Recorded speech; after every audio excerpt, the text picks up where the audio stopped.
नमस्कार मंडळी, तुम्हा सर्वांचे मनापासून स्वागत। मी अर्चना तुमच्यासाठी घेऊन आले आहे तोंडात टाकताच विरघळतील असे मऊ व लुसलुशीत दहीवडे।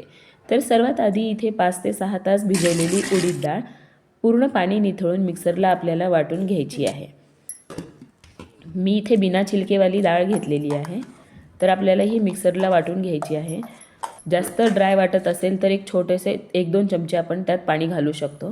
हे पीठ आपल्याला 5 ते 10 मिनिटे छान फेटून घ्यायचे आहे आणि एका वाटीत पाणी घेऊन पाहायचं हे पीठ जर आत बुडत नसेल तर ते पीठ अगदी फ्लफी मस्त झालेलं आहे। आणि आपण आता हाय फ्लेमवरती छान गोल गोल असे वडे तळून घेऊयात। त्याला छान सोनेरी रंग येईपर्यंत आपण हे वडे तळून घेऊयात। काय मस्त सोनेरी कलर दिसतोय। तर अशा प्रकारे आपण सर्व वडे आपण इथे तळून घेऊयात। गणेश स्कूलवरून आला आणि म्हणतो, मम्मा माझ्यासाठी एक डिश पटकन रेडी कर ना। तर हे झालेले आहेत आपले इथे वडे मस्त तळून। अगदी कोमट पाण्यामध्ये 2 ते 3 मिनिटे आपल्याला हे वडे भिजत घालायचे आहेत।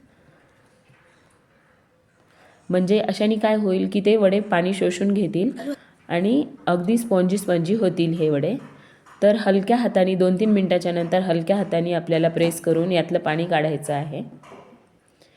आणि आता मस्तपैकी त्यावर एक डिश घ्यायची आणि त्यावर फेटलेलं थंडगार दही टाकायचं।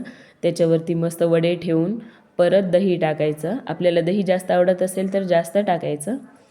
मग मस्तपैकी चिंच आणि गुळाची चटणी त्याच्यावरती टाकायची। काय मस्त सुगंध येतोय। आणि हिरवी चटणी वरून टाकायची आहे। थोडासा शेव, चाट मसाला, थोडंसं लाल तिखट। अगदी सुंदर अशी डिश आपली रेडी आहे खाण्यासाठी।